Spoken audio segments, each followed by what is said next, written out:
Okay, we left off the story with Tarfon, where his mother, when she'd want to get into bed, he would lie down on the floor and she would use him as a step stool to get into bed. And when she'd want to come out of bed, he would again get on the floor and she would step on his back to step down onto the floor. This is the level of respect which Reb Tarfon had shown to his mother.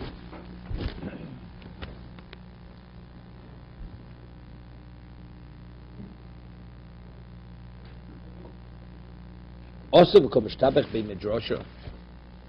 when Reb Tarfon afterwards would come to the Beis Medrash after he attended to all the needs of his mother, he would pride himself in the Beis Medrash. Amri, Adayin lo higati l'chatzi kibud.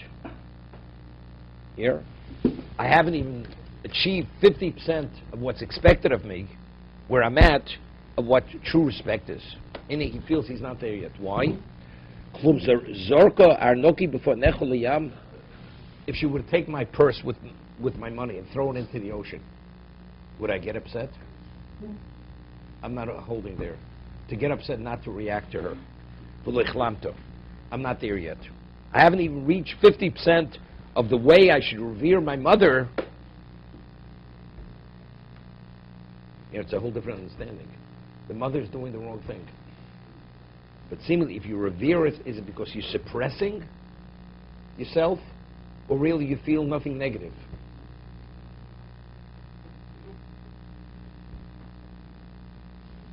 Omar, Eiku Mikami Shchino Dasyo. Excuse me. Rav Yosef ki avishom kol kara di'imei. Rav Yosef, as he heard his mother walking towards him, the paces of his mother, Omar, Eiku Mikami Shchino Dasyo. I'm going to stand in the presence of the Shekhinah, of the divine presence that's coming. What does his mother have to do with the divine presence? Yeah, until now we say Shlosha Shut for Ba'adam. The three partners in the person: Father, Mother, and HaKadosh Baruch Hu. Each one provides another part of the person. But what is but we said earlier, Hashem equates honoring a parent to honoring him. Revering a parent, revering him. So there's a corollary over here.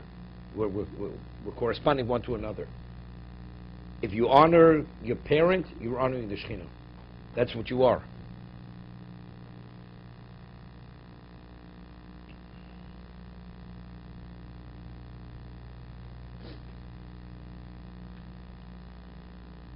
Omer Rabbi Yochanan, Ashrei Mishalo Choman. Hear this. Yochanan says, fortunate is the person who never saw his parents. Because since it's so difficult to fulfill this mitzvah properly, Ashrei Odom Mishalo Choman.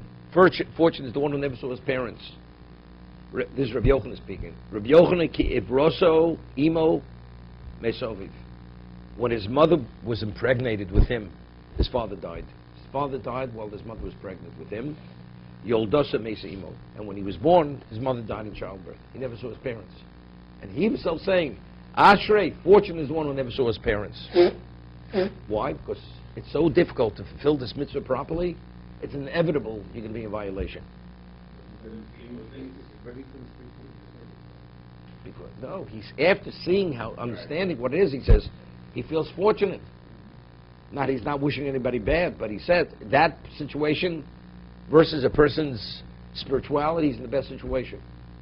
Gemara says regarding Esther, when a mother was pregnant with her father died, and when she was born, she had no mother or father. Haishalo Levas, Gemara says in the Megillah, right? Mordechai adopted her like a daughter, because he was the uncle, because she had no parents, not a mother, not a father. Who? Just, I don't know.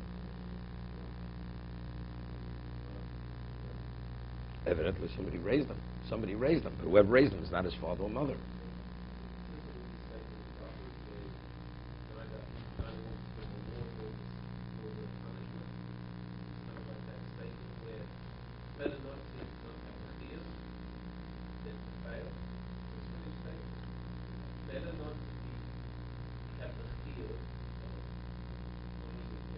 Nothing.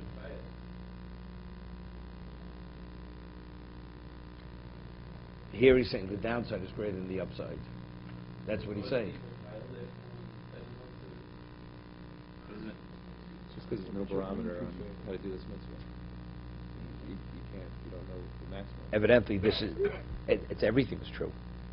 Could you do everything perfectly in life? You can't do things. So evidently here, but evidently over here, the failing is greater. To be able to do this mitzvah correctly, the sensitivities that you need, you see what level of sensitivity you have to have for a parent. If the parent does something even which is hurtful to you, you're not permitted to shame the parent. You can't react.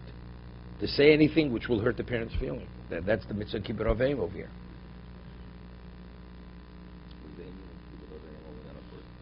On a what? Yeah, on a Torah level. On a Torah level. Rabbinically, I mean, it's rooted in Hakor Satov or whatever it is. No, no.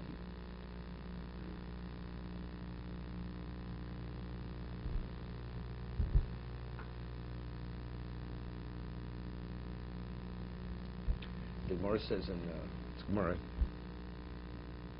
we have the Gemara Chulin, Elisha ben Avuya, right, Acher. What caused him to become a heretic? Because he saw a child being told by the father to retrieve a bird, Shluch HaKan. So he's doing the mitzvah Shluch HaKan, and he was actually fulfilling the mitzvah of honoring his father, and he fell to his death. So he says, how's it possible? Shluch HaKan, it says Arichas Yomim. And honoring a parent says Arichas Yomim, Rechta Yomim. And it's compounded, and he should fall to his death. Les din v'les dayom. His conclusion was, les din, there's no judge, there's no judgment, there's no judge. It's all nonsense. I'm out of here. That's what happened with Elisha ben Avuya. So the Gemara says, Elisha ben Avuya made a mistake. When it says Arichas Yom doesn't mean physical life.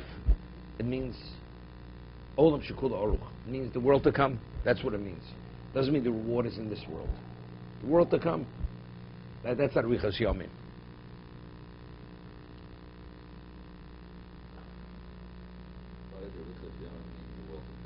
A person has an exceptional level of acclaim in the world to come for honoring a parent properly.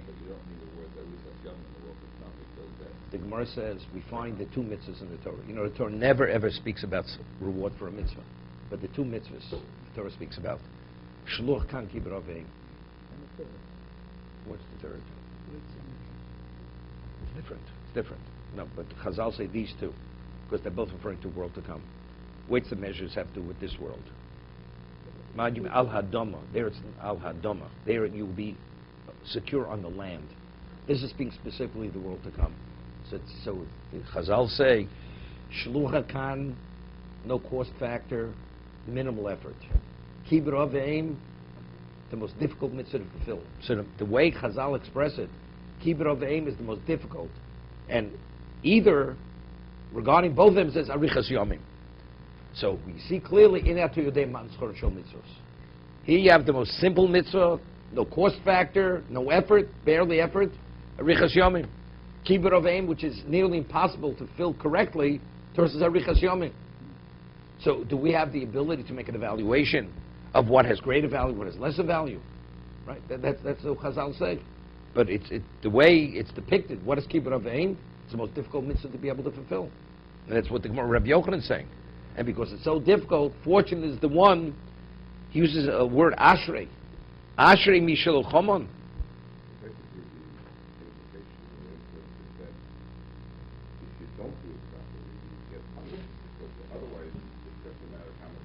Right, correct.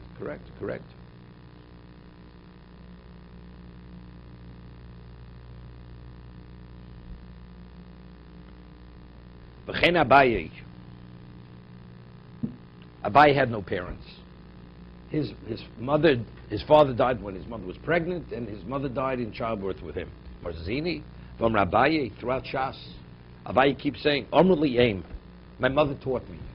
My mother taught me this, my mother taught me this. He had a mother. On that verse says, Ahi Mar Binsei. She was the woman who raised him. She raised him as a mother, but she wasn't his real mother, his true mother, his birth mother. So you see clearly, I mean, what Yossi just asked. So you see, it's not Ashrei. But if he's obligated to honor her because she raised him as a mother, right, as a child, so you see, he has no obligation. No, Rabbi was his Rebbe. No.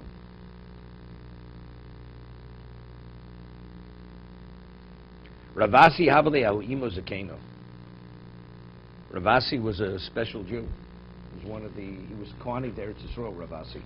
And he had a mother, an old mother, and she wasn't such an easy woman.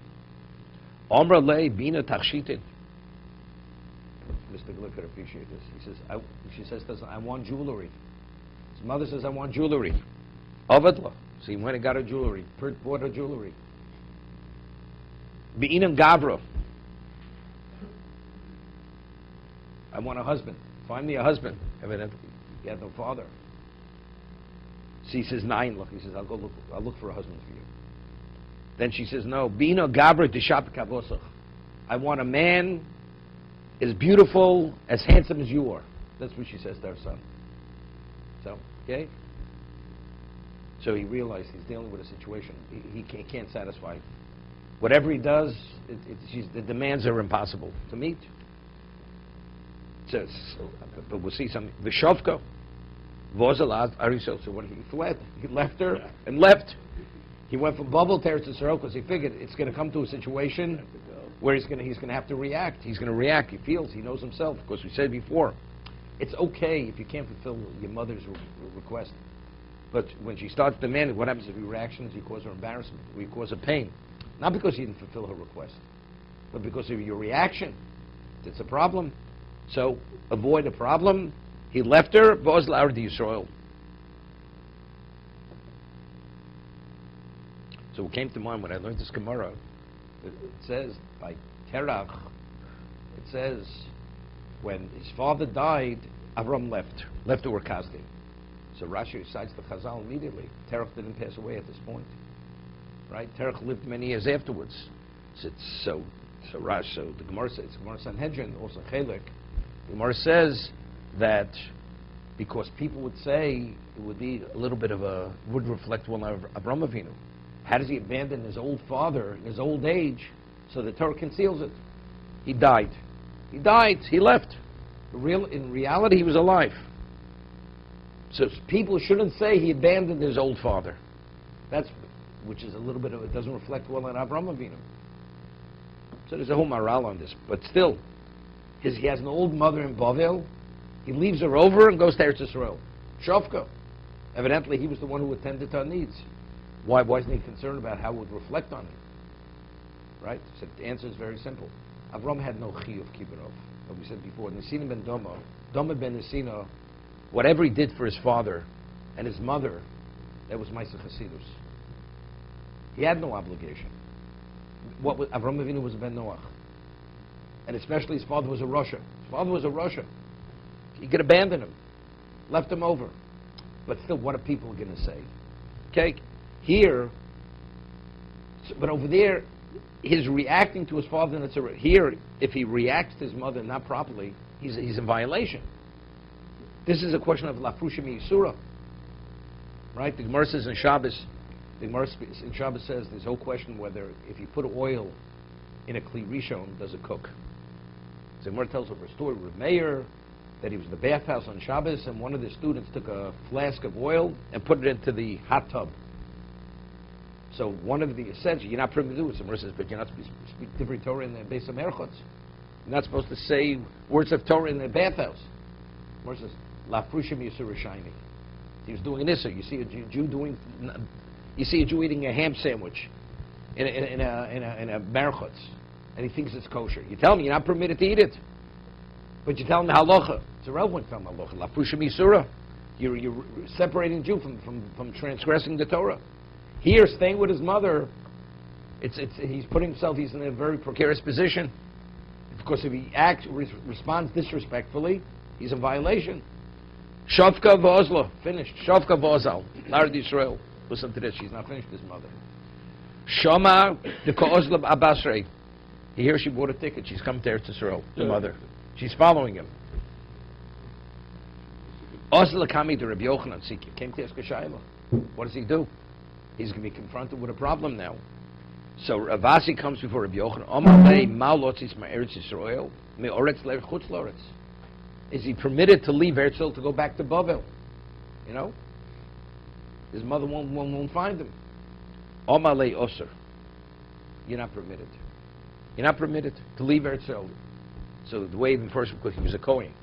Ravasi was a Kohen, so a Kohen, if you're in Chutz Loretz, okay, Tumas Eretz Ami. David, Tumas Eretz Ami, you're a Kohen. But if you're in Eretz Yisrael, to go to Chutz Loretz, that you're not permitted to go. It's rabbinical. So he says you're not permitted. So he says to him, what about Likras Imamal? When my mother's coming, I want to go greet her. If I'm doing for the sake of the mitzvah to greet my mother, so that's an overriding factor over the rabbinical prohibition of going to Chutz Loretz. Omalei Eni Yodea. So Rabbi Yochanan says, I'm not sure. I'm not sure if you're permitted to go. Asrach Purto Hoda Oso. He waited a moment. Ravasi waited a moment.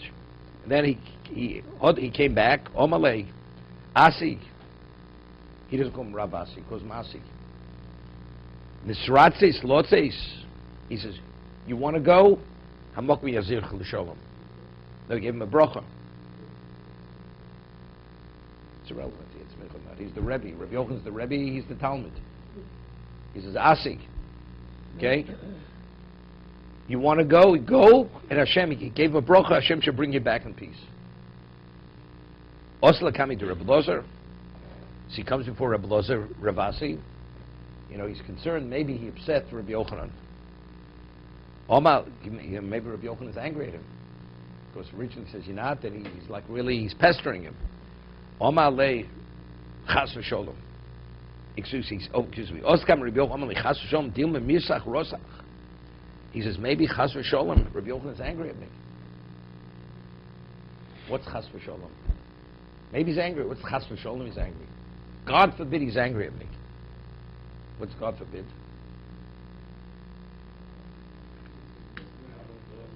With Rav Kana. Rabbi Yochanan, the story of Rav Kana.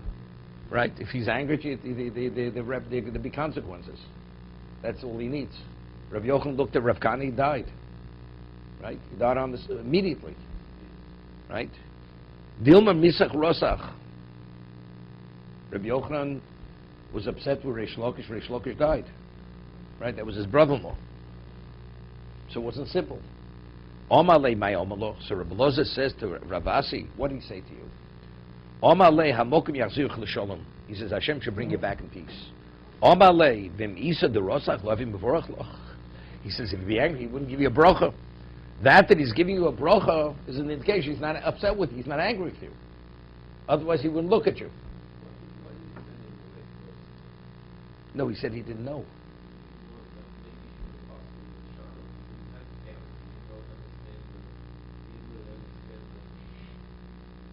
Didn't have pain, didn't know. Don't worry about Yochanan. It's like you go to Rav Moshe Rapsak in money. Rav Moshe, you're not a businessman. You don't understand the ins and outs of business. You're not qualified to give a ruling. So that's what you say. Because he didn't have parents, he couldn't give a ruling.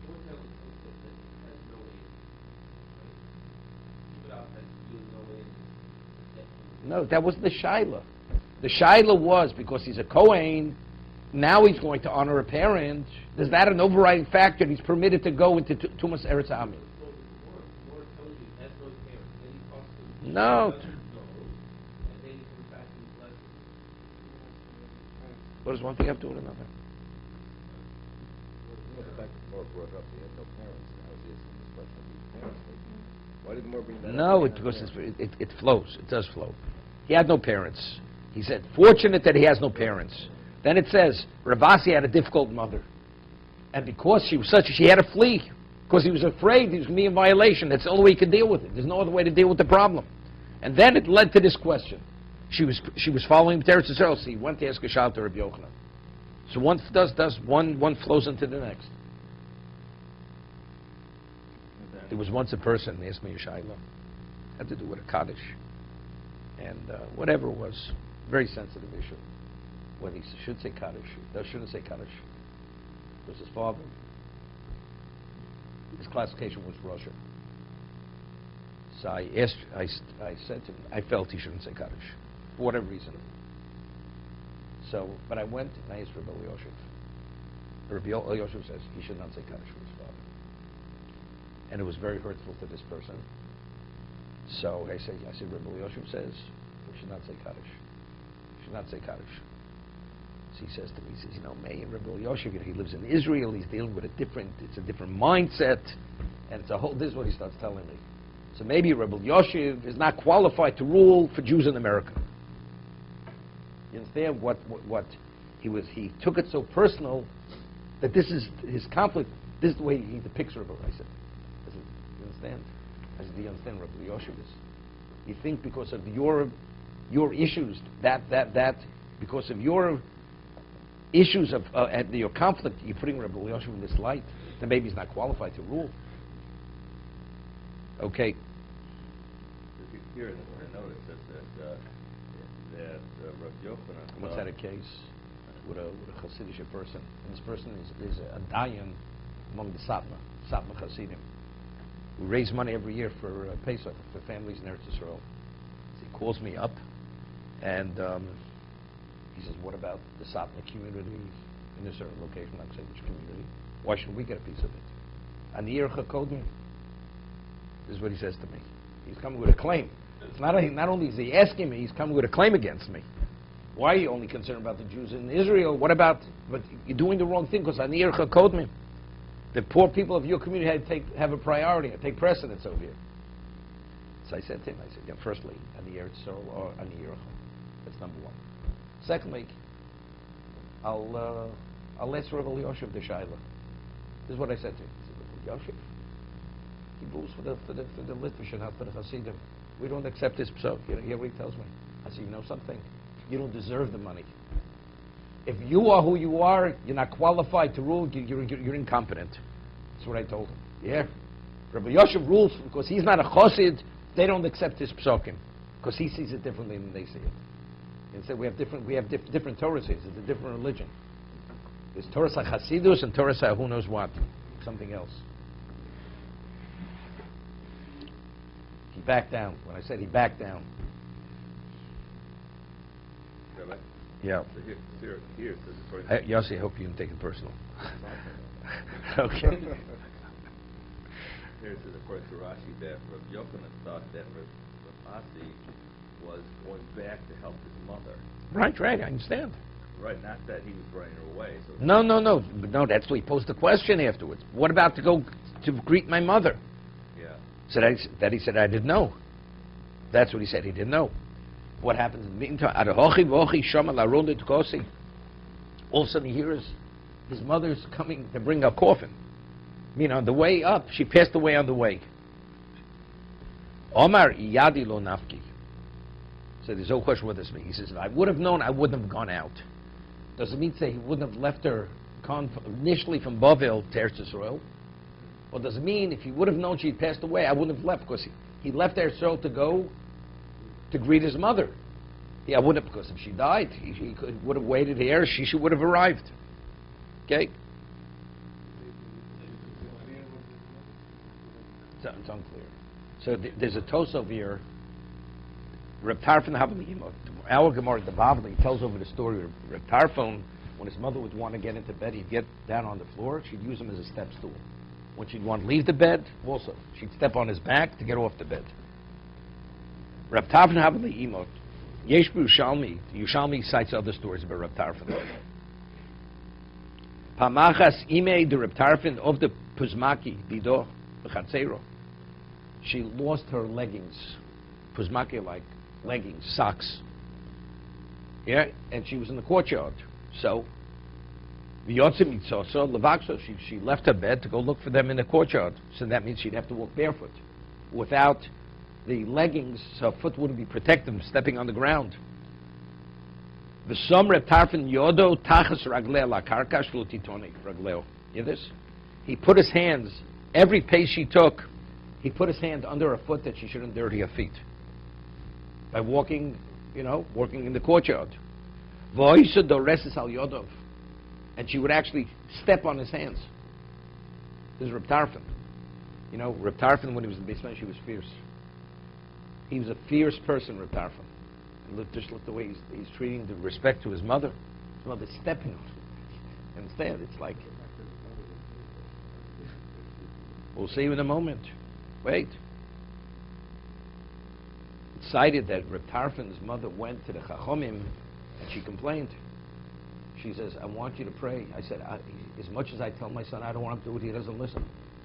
Pray and speak to him that he should stop doing this. It's too much already. But this is Reb Tarfon. A person who Mr. Glick knew this person very well, who I could see he would do this to his parents. Reb Moshe Feinstein had a son-in-law, Rav Shiskal. His temperament was to do it, to behave exactly like Reb Tarfon. To put his hand on the floor that his mother, his father should not step on the ground. He would get down on the floor to be stepped on. That's his level, the way he performed the mitzvah. Rav Shiskal. Sechet Tzarech Lebrocha. V'odis of Yishalmi. We're not finished yet. He made the Rabbi Shmuel, listen to this, the mother Rabbi Shmuel, called Shatev Have Osi Rabbi Shmuel Mibei Medrasha. Listen to this. When he would come home from the Beis Medrash, Hoysa Rochetzes Es Raglav, she demanded she wanted to wash his feet. Voisa Shoses Amayim.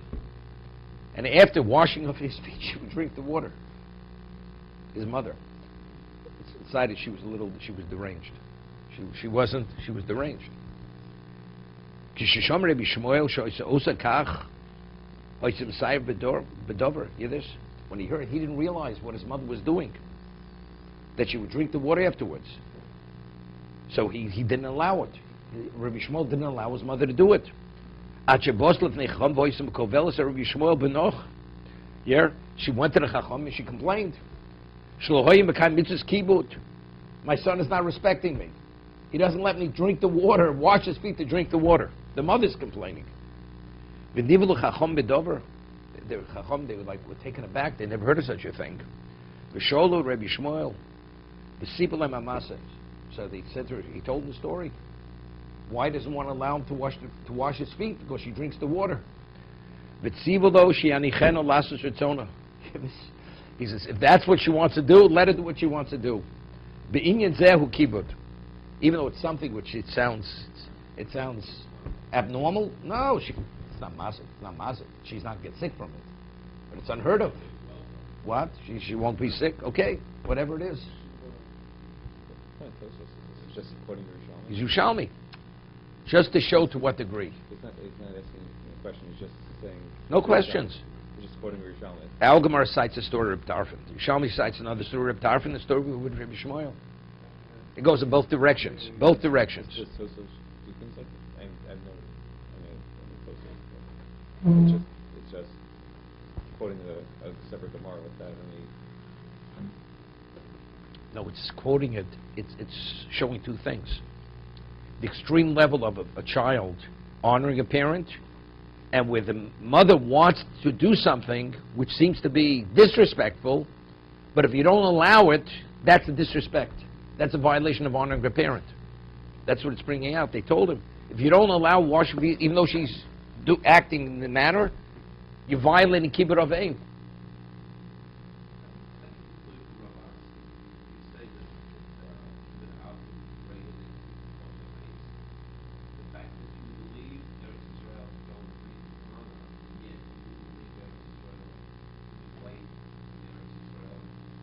No, what? Has nothing to do. He fled because he was in a precarious position initially. Yeah. He went to. Rabbinically, he's not permitted to leave. Honoring a parent is no overriding factor. You can leave. Not covered on this. Not covered. There's no reason. His mother's coming the other way.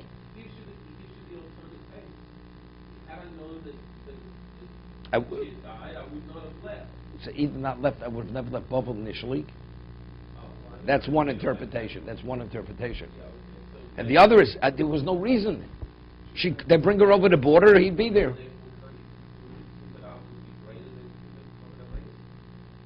No. There's no covenant. No, it has no relevance to this. When a person's alive, and you go and greet him, so the sooner you greet him, you're making the person feel happy. If you bring the body, so you meet the body at the border rather than going out of the country. There is, but that's not it. But that's not sufficient reason. It's not sufficient reason for him to leave. Yeah, we can discuss that in a moment. No. Right. what if a parent is like a diabetic and the parent is eating something that he shouldn't be eating, and the child comes and takes it away from the parent? Does the child want to do that? According to this, If it's pikuach nefesh, not a question. not good method. It's not. It's, you know. Ultimately, cumulatively, over time, the parent not eating what could actually affect him. The child has that right to do that. It's not simple. It's not simple. Not simple. Not simple.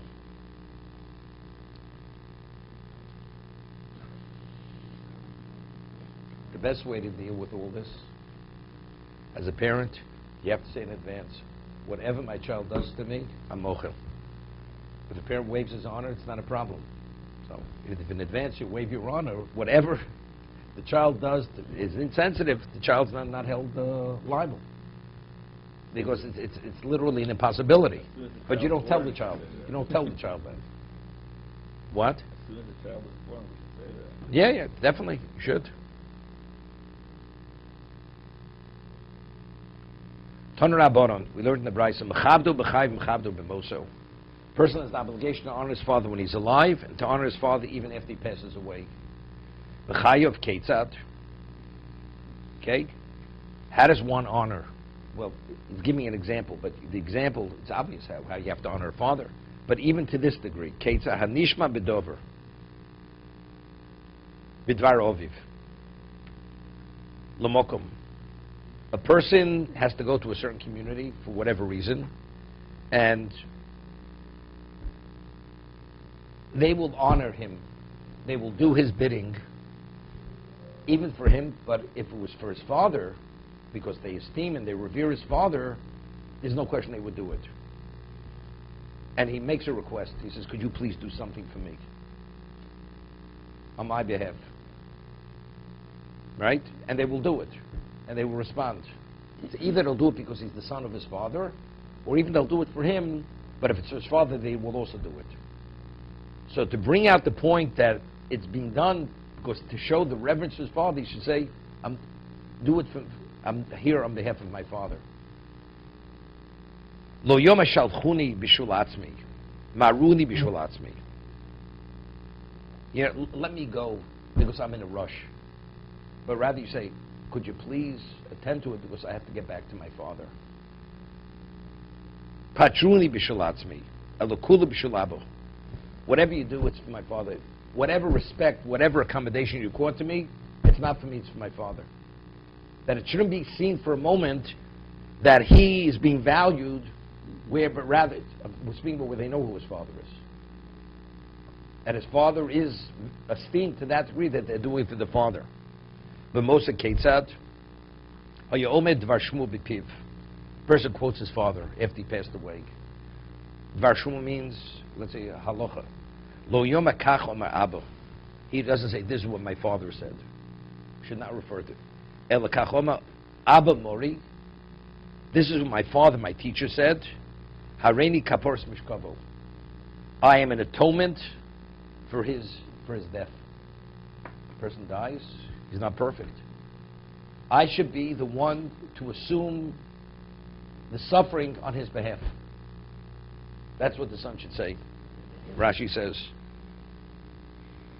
where is it?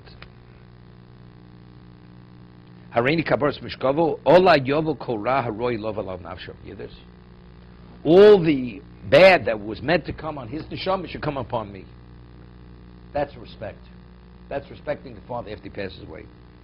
So what came to mind is the Gemara in Brochus. The Gemara says in Brochus, what? No.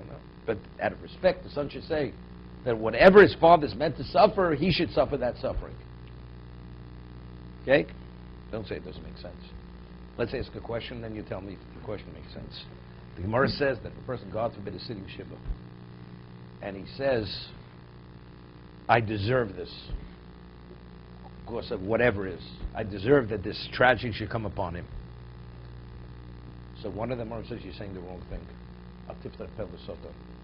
Jews not permitted to give an opening to be incriminating, to be self-incriminating, because then the Satan has what to prosecute. Al tiftach pelu Satan. It's Gemara in Brochus. Over here, the bad that's meant for his father should come upon him. it has no relevance to this. There, the person is incriminating himself, as he deserves this, but this is his failing. So that's prosecution. Here, the father factually is being judged in the world to come. Nobody's perfect. Whatever he's meant to suffer, let that come upon me.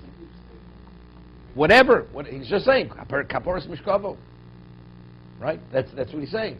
Whatever kapor he needs, I should suffer that rather than he should suffer that.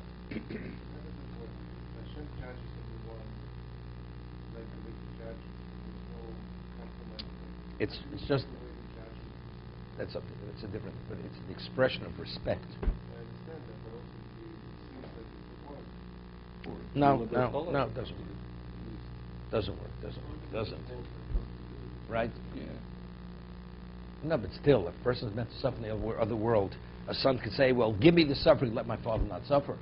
Everybody has to pay the price. Right? If he failed, he has to be punished. It's just an expression of respect. That he endears his father to such a degree that he's willing to take the punishment of the father upon himself.